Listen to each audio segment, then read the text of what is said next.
Hey everyone, welcome back to another episode of Bowman's Friends. I am Courtney. And my name is Sylvia. And we have some special guests with us here today from the Stuckert Career Center. Would you guys like to introduce yourselves? So I'm Jacob Murphy. I'm the Assistant Director of Career Advising at the Stuckert Career Center. One of the main career centers on campus. Help students. Yep. My name is Neely Rutland, and I'm the Marketing and Communications Intern for the Stuckert Career Center. Awesome. So we're kind of just going to dive in. Today looks like we're talking about some career development tips for winter break. So all things like resumes, LinkedIn, all those great things to help students prepare for the next semester, maybe looking for some jobs and stuff. Awesome. So first question would be what is the most common resume mistakes you might see the students give you and things like that? It's a good one, right? Okay, so some of the most common ones that I see, number one, using a template, like a template you find on Canva or you find on Microsoft Word. They've used this really pretty template to look at. It's like, wow, this is really nice. But in reality, you don't want to do that because employers see those a lot, so they're not very unique. They're also hard to kind of customize because they already haven't built out what sections you need and stuff like that. And, people don't know what an objective is sometimes. And do I need an objective? Well, I'll just write something. Not a good idea on your resume. So generally, I would say just use a Word document and set it up with whatever sections make sense for you, right? There's 3 sections you should have. You should have contact information, you should have an education section, and you should have an experience section of some sort. The rest are totally up to you. I'm sorry, I have a question off that. What do you think about addresses on resumes? Addresses. So my opinion on that is generally the city and state's really all you need. If you're applying in that area and it's helpful, if I want to work in Lexington and I live in Lexington, then Lexington, Kentucky would be something I would definitely put. Yeah. Maybe if it's out of state, though, maybe I don't need to put that on there. And what do you think about, I think when I'm looking at my resume, I'm always like, should I have my expected graduation year on there? Is that something I should have? Yeah, absolutely, yeah. Okay. A lot of people do a date range, they started in this date and they ended in this date. Generally, I would just tell you put an anticipated graduation date. Yeah. Okay, cool. I am guilty of using a Google Docs template for my resume. They are pretty. Yes. They are. Yes. I mean, it looks great. It's just I might need to update that. So can you tell us a little bit about how students can make the most of their winter break and any things that you guys have going on that students can participate in this upcoming semester? Yeah, so unfortunately we work during winter break except for Christmas. We have our winter break period that we do actually get off. We're very thankful for that. But the week after students go home, the week before they come back, we're actually in the office. So you can make a virtual appointment with us if you want to through Handshake. But some things to work on. It's a good time to get some experience. So maybe you're going back home. Maybe it's a little late to actually get an internship or anything like that, but you can always do shadowing.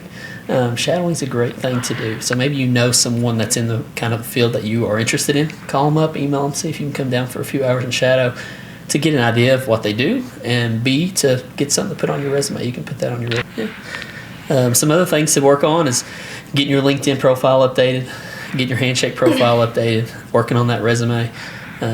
All good things. While you have some time without classes, why not work on those things? Yeah, and Neely, can you tell us a little bit about what you do at the Stuckert Career Center and maybe anything you might have learned so far from being there, even if it's resume tips or something? Just tell us a little bit about that. So, you touched on, doing things over break. A lot of things that I've learned just from, seeing students coming into the office and different things that students can work on include Big Interview, which can help you practice interview skills, if you've got a job application coming up or if you're going to talk to a recruiter or something. It's a great tool that you can find on Handshake, and I found it really useful to help me prepare for possible questions that might be asked and different things like that. But really just using all the resources that the Career Center has to offer. A lot of students take it for granted or they don't know about it, but after working there for coming up on 2 years, I've really seen all the different tools that a lot of students don't utilize. So just going in, looking at our website and on Handshake will really help over the winter break period if you are sitting in bed and not sure what to do at home, or if you're still in Lexington sitting in your dorm or different things like that. Yeah, totally. That's awesome. Okay, let's kind of jump into LinkedIn now. Do you guys have any advice for students who might feel awkward or unsure about connecting with professionals on LinkedIn? I know the first time that I started using LinkedIn, it's definitely really nerve-wracking, but I feel once you jump in and you send that first message to like a professional, or like we touched on job shadowing, if there's someone that you know or is in the field that you want to go into, it can be really nervous, but once you connect with someone and then just send like a short little message like, hey, I'm expecting to graduate this year at this time and I would love to shadow you, will really put your foot in the door and really get that nervousness out of your system once you get the first one done. And then you just continue to like build on that and grow into like connecting with more professionals on LinkedIn. Yeah. Something I would add to that is, connect with people you know. So maybe you went to a conference, maybe you have a professor, maybe you have someone in class that is on LinkedIn. Connect with those people. Write them a message if they don't know you that well. Say, hey, we met at the conference last year. I wanted to connect with you. Connect with me. Say, hey, I'm wanting career guidance. That's fine. Look up Jacob Murphy on LinkedIn. But another way to do that is actually connecting with UK alumni. UK alums are great because you have a connection with them. Something people don't know is you can go to the University of Kentucky's LinkedIn page and there's an alumni tab. I think last I looked, there's 170,000 alumni. Oh yeah, I have people who will like add me on LinkedIn from like they'll be UK broadcast journalism alumni, and I'm like, this is awesome. Yeah. Like if I, now I have people that I have a connection with. But I like how you said professors too. I think that's something that's super interesting because my freshman and sophomore year, I was like, I would never connect with my professor on LinkedIn. But junior year, once I started getting into my classes where it was, a smaller group of us and it was more like you're really getting into the details of your profession, I guess, I started following my professors on there and connecting with them. Like Jen Smith is on LinkedIn, I believe. So there's just a lot of, I think, great opportunities with doing that as well. Yeah, and they have a really cool app. If you've never downloaded the app on your phone, it's a great way to connect when you meet people because there's a QR code you can just click and you can actually use it right there. You can connect with the person you're talking to. It's like a business card on your phone. Yeah, oh, that's really cool. Nice. You may reach out to 20 people and you might hear back from 5. It's pretty good. Yeah. Now 5 people you're talking to. There was a girl in one of my classes this semester, and I overheard her talking, and she was like, I probably scroll on LinkedIn more than like Instagram at this point. Like, it's kind of fun.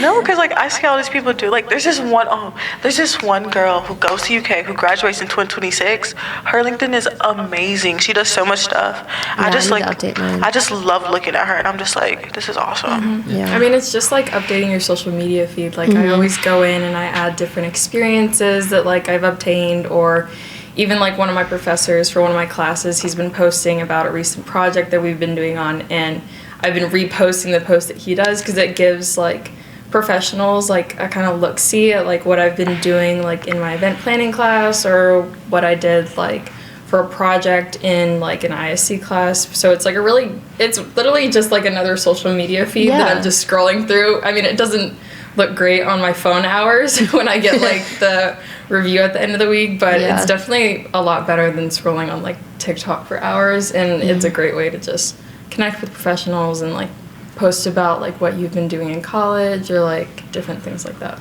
Speaking of content that you would post on LinkedIn, can you tell us a little bit about what professionals might like to see on students' LinkedIn's? Like, I know you kind of said reposting maybe things you do in class, but like, are there certain things that they should be posting, maybe an essay they wrote, things like that? Like, what can they post to really, I guess, emphasize themselves?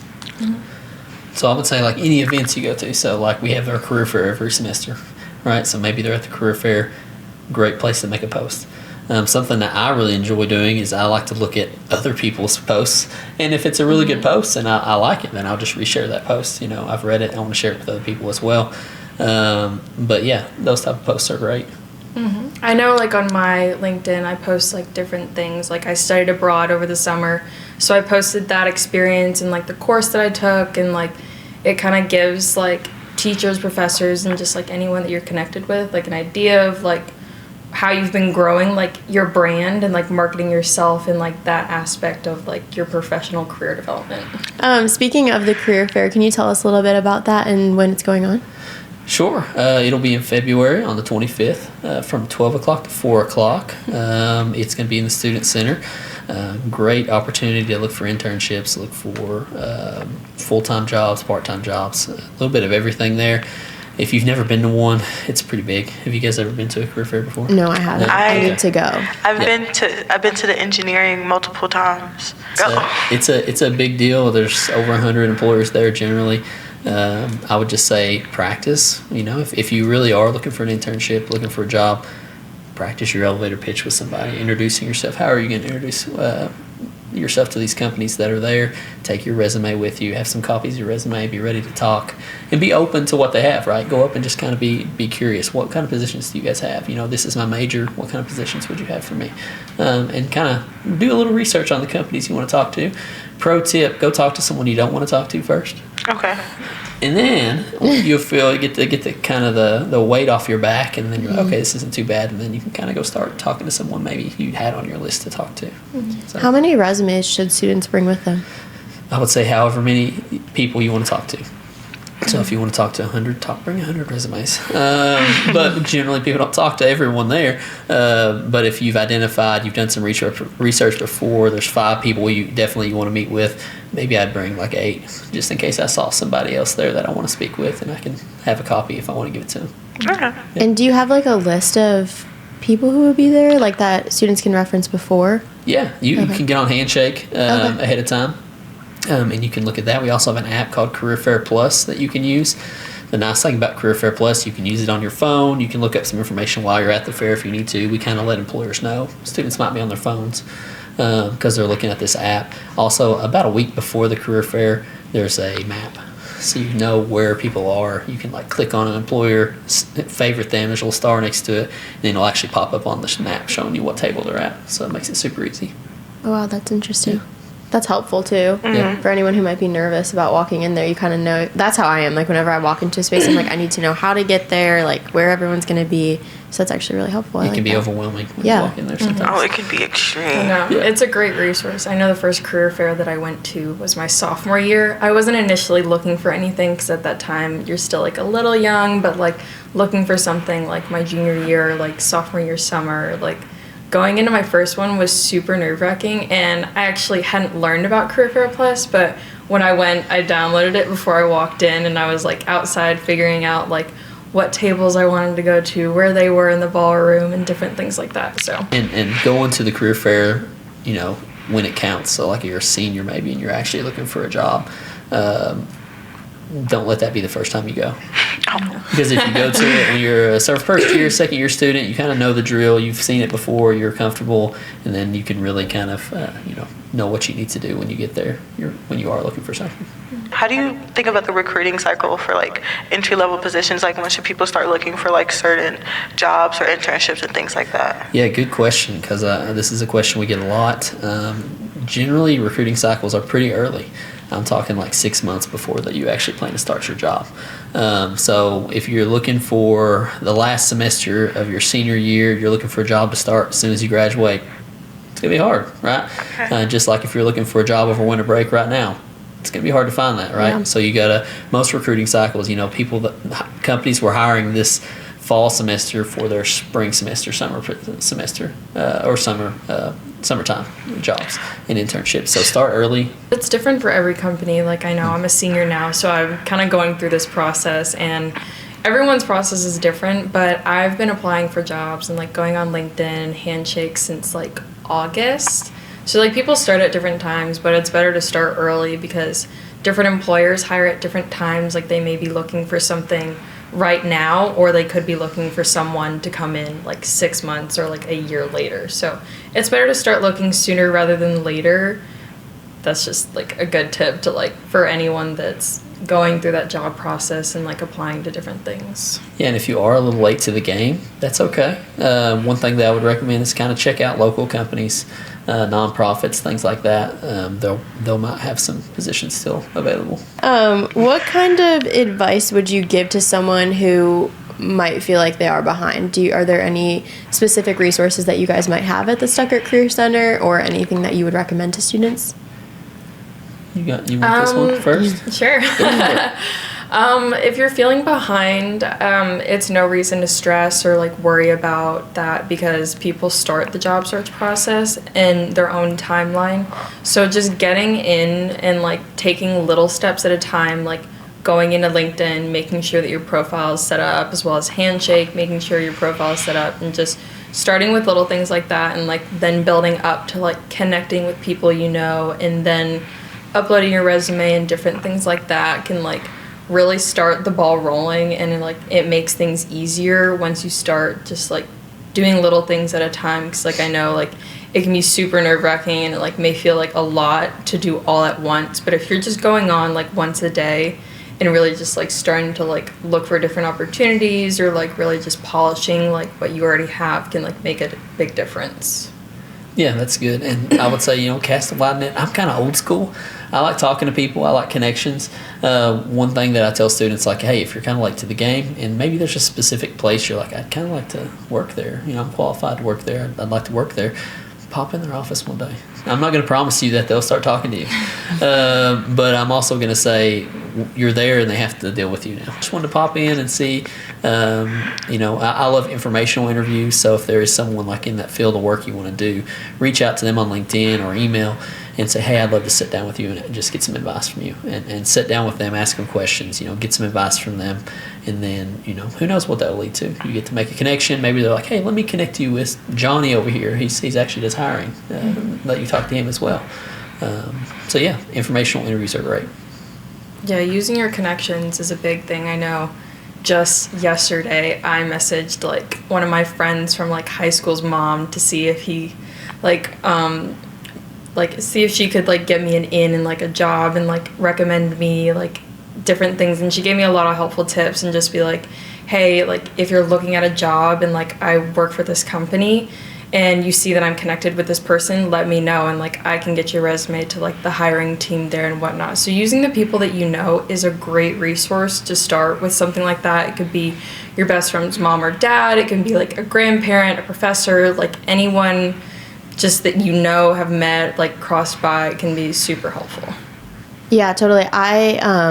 My best friend's mom is pretty high up in a company in Chicago, and one of my friends who I went to high school with ended up becoming an intern at her company over the summer because he had reached out to her, and she kind of did the same thing and like forwarded his resume over to the hiring team and stuff. So I think that is super important that your connections really are huge. It can make a big difference. Yes, yeah. So I know my freshman and sophomore year, like I had a hard time talking to people. I was just nervous and I didn't want to branch out. But now that I have, even the people in my class, I might not talk to them every day or Snapchat them or text them, but I do feel like they are connections, and maybe matching with them on LinkedIn is helpful. I really like networking is very important. Just like going out there and trying to talk. It can be so tough though. And doing that now versus when you graduate, it's going to be way better, because I was a bad student, all right? I never went to the Career Center. I never really thought too much about my career. I just kind of went to college, went to class, did my stuff, hung out with my buddies. But then when it came time to get a job, it was like, oh, what do I do now? So, it took me a while, even after college, to kind of fit into the groove where I wanted to be. I had to go out and kind of take a lower-level job to get some experience, because I didn't have a lot of experience. And it took me a while to finally find a job that I really enjoyed. So doing that now, kind of weeding out some of that now, it's going to really help you out. Yeah, totally. I agree. Are there any resources that you have found most beneficial to your career development, or any that you could recommend? Yeah, so the resources that I've been using a lot recently, like I mentioned, LinkedIn and Handshake have been like my best friends. Like I have both the apps downloaded on my phone. Like I check it like every day on LinkedIn. And just going in, and a big thing, like a project that I've been working on at the Career Center, just connect with those people that you know, and really just like doing that, because at that point you'll start getting notifications from that company, from that person, about jobs that are being listed on job boards, things that they're posting about different opportunities, or maybe what the company's working on right now. And just seeing those things like throughout your phone, like, or just throughout the day, like can really like be helpful to just keep looking at that, so you have like an eye on it and like what's new, what's happening, and like maybe different things that you might be interested. So like using both of those apps like have definitely like helped me with my career development and like building like my resume and building my LinkedIn and Handshake profiles. So just like using those like resources, as well as the Stuckert Career Center's resources, have been super helpful. So if you don't know like what to do about your resume, come to one of our resume labs. They're really helpful, and they'll tell you a lot of super helpful information, like what you need to fix on it, like how you can really optimize your resume when you're applying for a specific job, because you're not going to use the same resume every time, or at least you shouldn't, but because you want to like tweak it a little bit to match the job that you're applying for, because if you use the same one every time, it's not going to make a difference. Like, because these employers and like hiring teams are looking for something specific, and if you're applying for like an internship in engineering, or if you're applying for an internship in comms, you're not going to use the same resume for that, depending on like what you're looking at. A good resource that I would recommend, I know we mentioned it earlier, was a Big Interview. Now, for resumes, it's great. Yeah. It's also good for interviews as well, but there's a resume AI module on there that can help you build a resume, but it also has a thing called resume scans, so that you can actually scan a job and scan your resume, and it kind of gives you some recommendations on how to tweak that resume. But I'm a big fan of just taking the job description, taking your resume, laying it out. Okay, what are they looking for? Do I have that on my resume? Even something as small as like Excel, right? Most of us has used Excel, I'm assuming, at some point in our life, right? Well, I applied to a job once and they had Excel in their job description, and I had nowhere on my resume. Like, Excel was nowhere. So I made sure to put it on there because I use Excel all the time. Don't lie on your resume, but if you have a skill that you've used a lot and you don't have it on your resume, absolutely throw it on there. Tweak your resume for it. What would you say about cover letters? I feel like that's a really big thing. For the internships I've applied for, I've at least heard that instead of tweaking your resume, tweak your cover letter to match like maybe their goals as a company or something like that. Do you have any advice on that? Yeah, I have a love-hate relationship with cover letters. I think I just have hate. Yeah, same. A lot of times they will have, it'll say like it's optional. I don't know if you guys have encountered that. It's like optional cover letter. Always put a cover letter on. Yeah. Just because it's the chance for you to talk more about yourself. And that's what you want, right? You want them to know about you. So a cover letter should be employer-focused. So you're looking for this. I have this. Here's a couple of things. I don't want to just regurgitate everything from my resume. I want to pick maybe one or two of my biggest accomplishments that relate to the job and talk about those a little bit more in depth, because a resume is short and sweet, right? You don't want a really long resume. You want to keep it to about a page, but now I can talk more about a couple of my more impressive things on that cover letter. So make it specifically for it. Also show some type of excitement. I read a lot of cover letters that are like, I am applying for this job. And I'm like, are you excited about it? Yeah. Are you happy to apply? You know, show some type of enthusiasm, I guess, when you're writing that. Anything we might have missed? I would just say if you're struggling with anything career related, go ahead and get on a handshake, make an appointment. We're pretty busy, but we'll have more appointments opening up in the next semester as well in January. So it's never too early or never too late to go ahead and schedule an appointment with us. Also, if you're graduating, we serve students for up to a year after graduation. So even after you graduate and you need help, you can always make an appointment with us. Wow, that's awesome. Yeah. Yeah. Another thing, if you can't schedule an appointment, make sure to go and explore on our website, the Stuckert Career Center, and just see all the student resources. There's a page on there called Student Resources, and it gives you all these different things that the university offers and the Career Center offers. So if you're looking for something to do, like big interview or anything like that, you can go in and look on our website to find like different things like to build on, like LinkedIn, Handshake, and different things like that. So, and all of our events are on Handshake. So we mentioned resume labs earlier. We have resume labs every Monday and every Friday from 1 o'clock to 3 o'clock. You don't even need to make an appointment. You just pop into our office and someone will be there to kind of help you with your resume. I always tell myself I'm going to go. You should go. Yeah. Come on over. I need to go. Yeah. Well, I have a Google Docs template, so I really need to go, actually. don't even have to be there long. You can get the help that you need and then go to your next class, go home, do homework. Yeah. You can also just hang out in the library in the Career Center if you're waiting on walking to your next class and you don't want to stand out in the cold. Like, Oh my gosh, yeah, it's the a great cold. spot. Totally. Well, do you guys have anything else anything else at all? I don't think so. I You think said the career fair is February 25th. 25th. And you can register now on Handshake. You can register now? Yeah. And you can see who's coming so far, right? You can see as they're signing up. Right It'll now keep there will be like, updating. I don't know how many there are. I don't know Probably either. not I haven't 100 yet. checked. Yeah. The last I looked there was like 30, but there's probably more now. But just keep checking it, see who's coming, so you can make a plan. So thank you so much for joining us today. It was so nice to talk about the Stuckert Career Center, Thank you all. and we can help more people can, after listen to this podcast, reach out more and get more help with their career services. Yeah. So yeah. Thank you, guys. Yeah, appreciate you guys for Thank y'all. having us.